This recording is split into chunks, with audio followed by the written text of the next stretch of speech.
Hey guys, it's your girl Kizzy Rock, and yes, Kizzy Rock is my birth given name. Happy Sunday morning, guys. Want to say hey to all my subscribers, new as well this season. Got a word for you.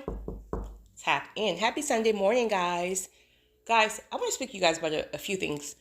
Really quickly, my landscaper just popped up.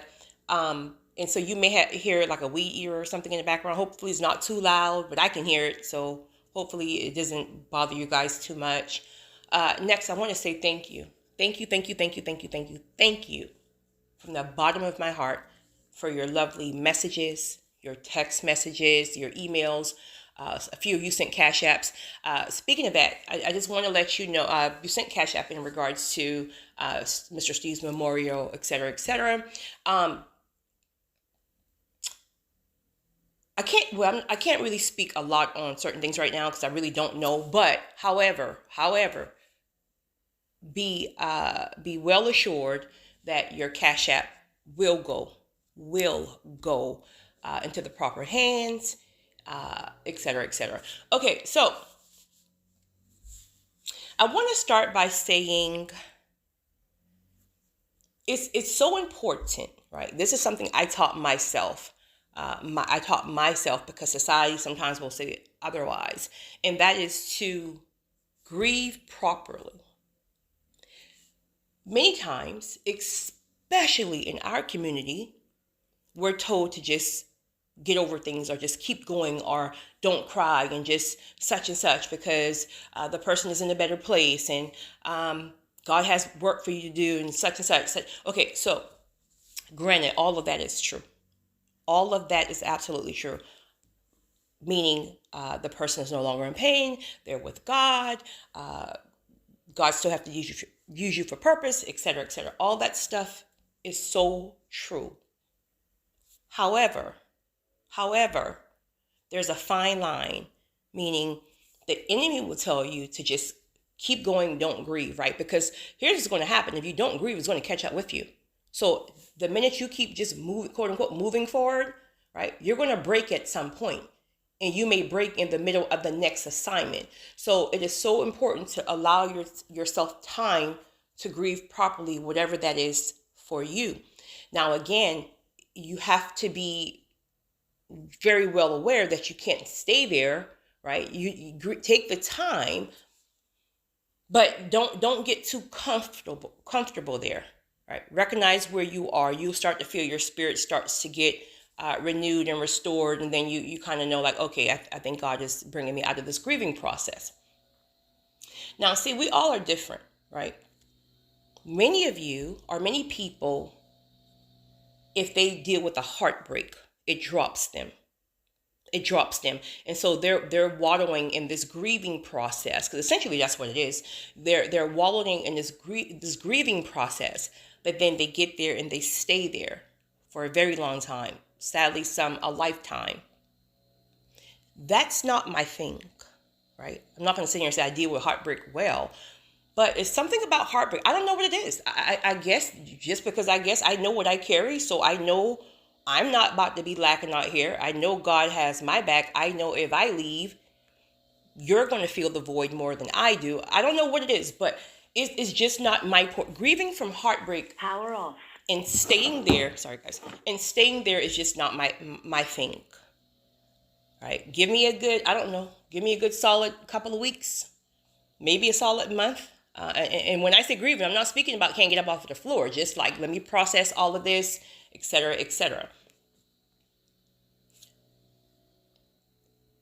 Death is what will get me on the floor. Where with you, it might be heartbreak for you, but you can deal with death well.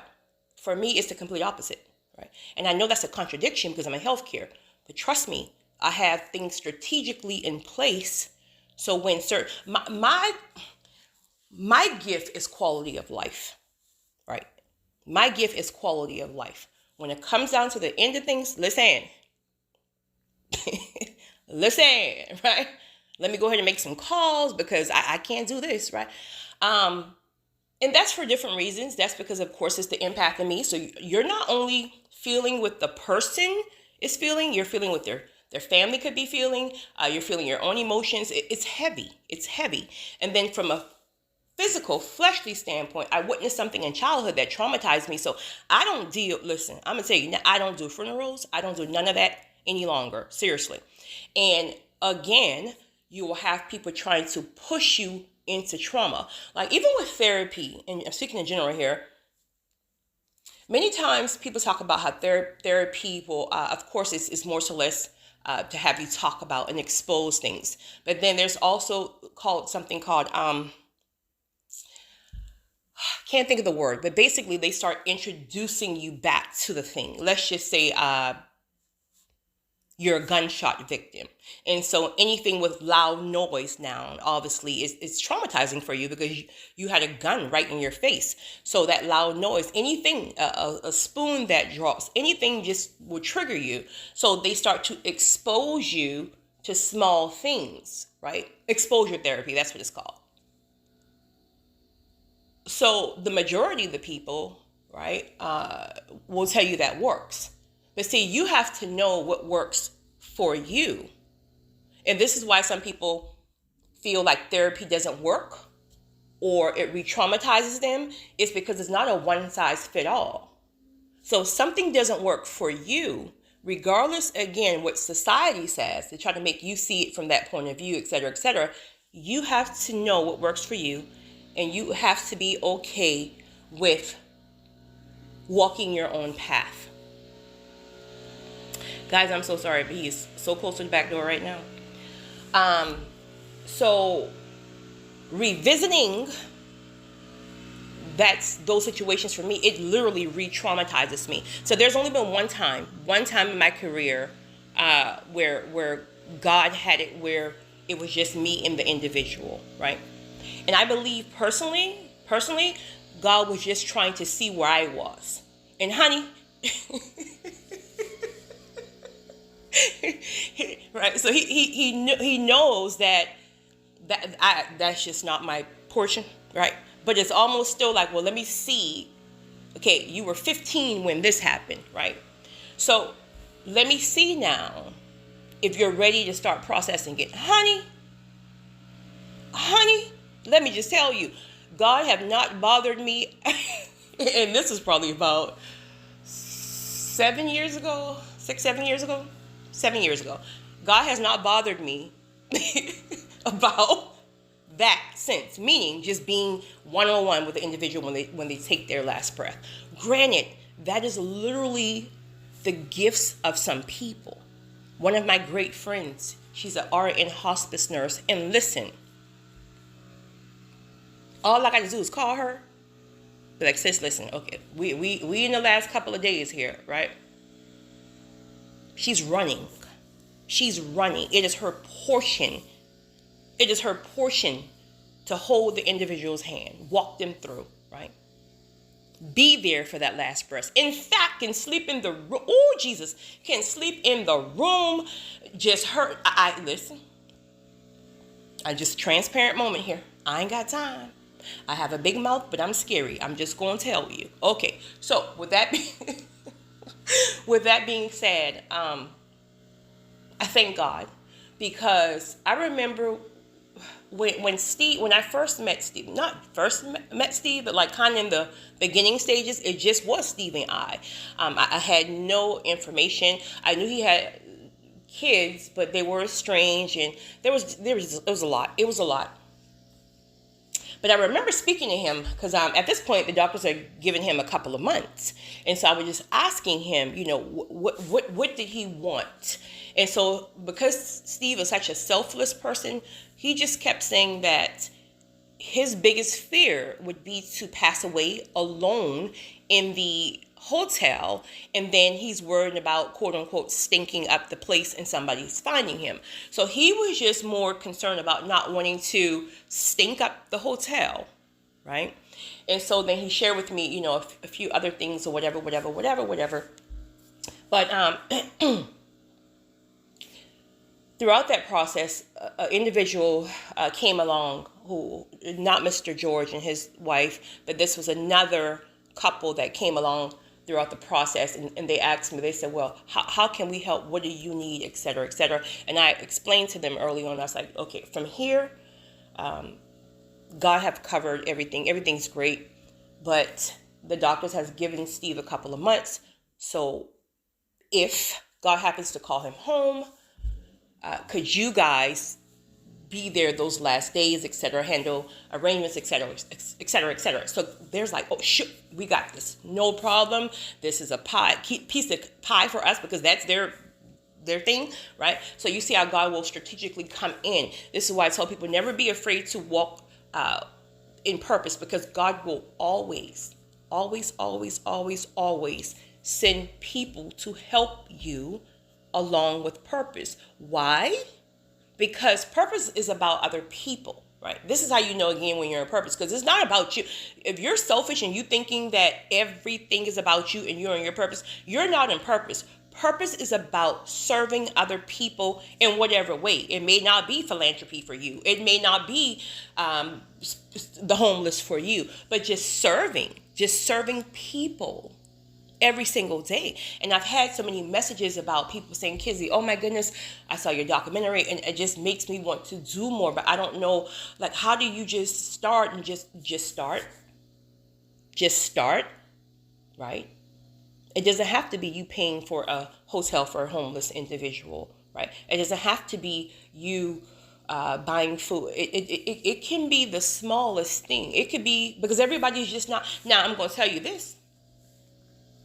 You may not can do that now, but if that is your purpose, and if you're moving in small steps now, you will be increased. Because remember, it's not about you, it's for other people. So if God can trust you with the small things, then he's going to send you overflow, because there are assignments that will pull from that overflow. So if you're at a red light and you see somebody who's homeless and the person literally have a sheet, like a bed sheet, the top sheet, swing by Walmart, grab a comforter, or go by your house if you don't have any money. Wash your comforter, right? Not your comforter per se, but you get my point. Wash your comforter and take it back to them. It's these small things. It's the small things. Be aware throughout your day, right? Because everybody's on this mission to seek purpose. Sometimes purpose is right in front of your face, right? But if you're in tune, we're so busy rushing to work, and I'm guilty, right? We're so busy rushing to work and rushing. The difference with me, and this happens frequently, I may be so busy that I miss it. I'll see something, right? I'll see somebody in need, or maybe God convicts me about something, but I'm just like, oh, I gotta go. And I'll leave, right? And then I'll get convicted a mile down the road, and guess who I have to turn back around? So now I just make sure I'm in tune with my day, wherever I am, whatever I'm doing, because God can use you. God will use you throughout the day. The question is, are you listening? But when you start small, hear me and hear me well. If I had a highlighter, I would highlight this screen. When you start small, God is going to watch you. You start small, God is going to watch you big. And I'm speaking about small. I don't know, someone may send you a cash app of $5. I'm just saying, right? $5. But you say you're in purpose and calling, and you've asked God for overflow to be able to be a blessing to others, et cetera, et cetera. Well, that $5 need to be used towards purpose. Unless the person specified to you, well, this is for you because X, Y, and Z, right? But if someone says, here's $5 because I want you to buy the homeless lady who you speak about on the corner, a McDonald's combo, right? If that combo is $4, which I'm sure that is not, I don't know what the price of McDonald's combos are. I'm sure that's not it now. But if that combo is $4.80, you need to give her that 20 cents. Seriously, that's how much God will watch you. Okay. Once God knows he can trust you, then he gives you more. Right. And again, this is just not finances or homeless people or anything that's in your life. Right. Anything that's in your life, whatever business that you're building, whatever ministry you're trying to grow, are you faithful? If you're faithful and God can trust you, God will bless you. God will send you overflow. He will only send what he can handle. Listen, transparent moment.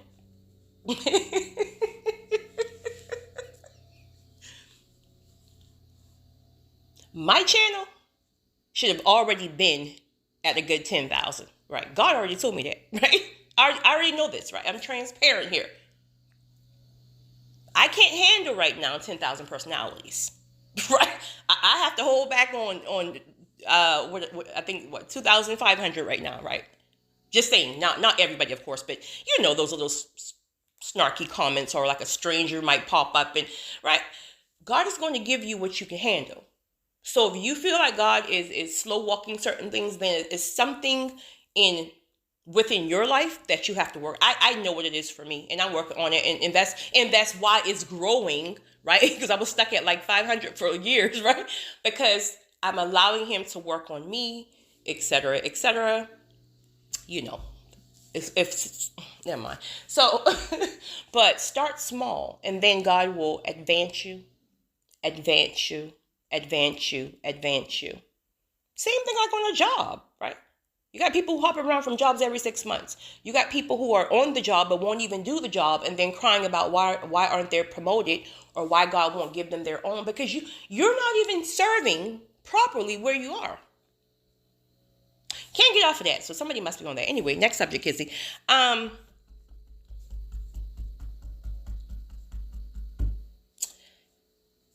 Scheduled attacks. The enemy is very tricky, right? Many of you are in due season, just like myself, right? Are already in due season, right? Again, there's different levels in due season.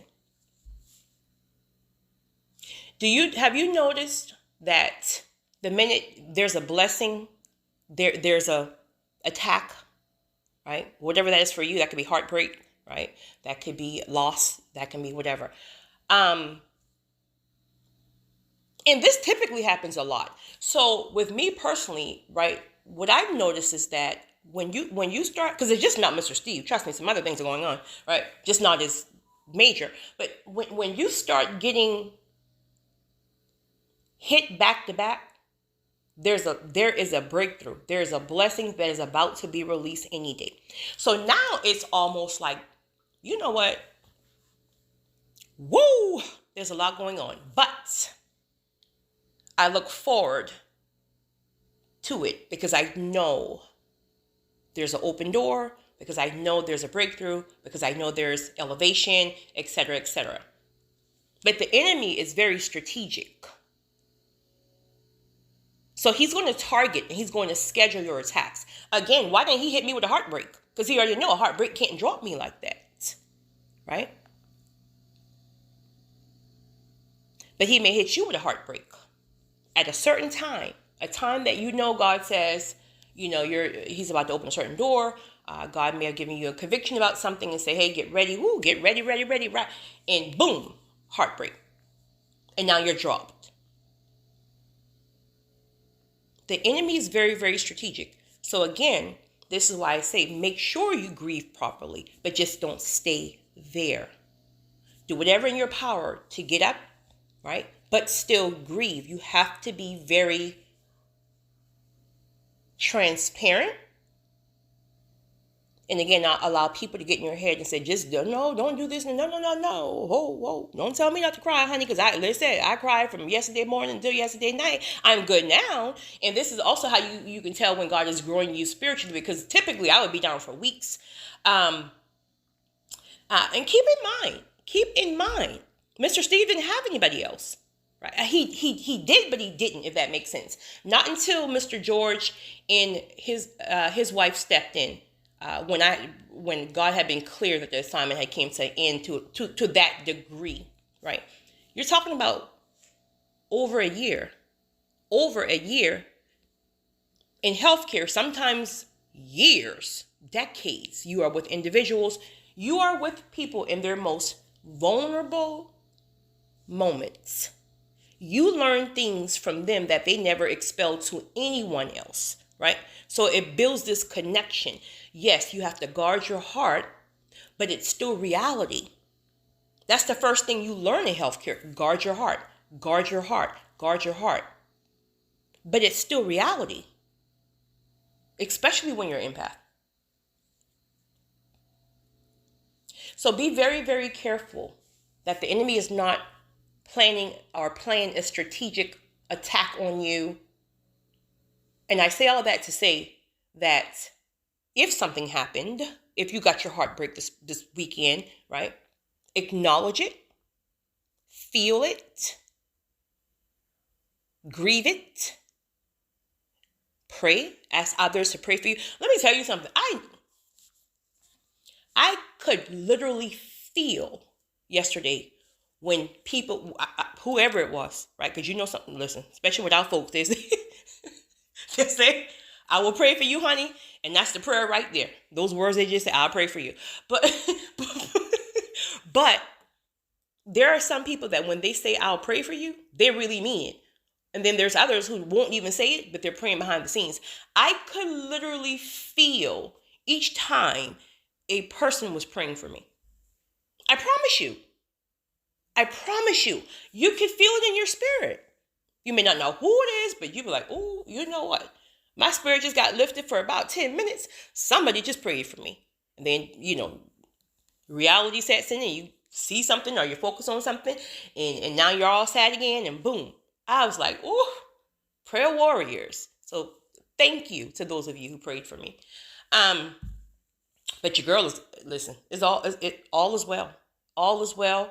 I know Mr. Steve was tired this time around, where before over the year, right? I knew he would be in pain, but he still had this, it was still this drive within him to push past the pain.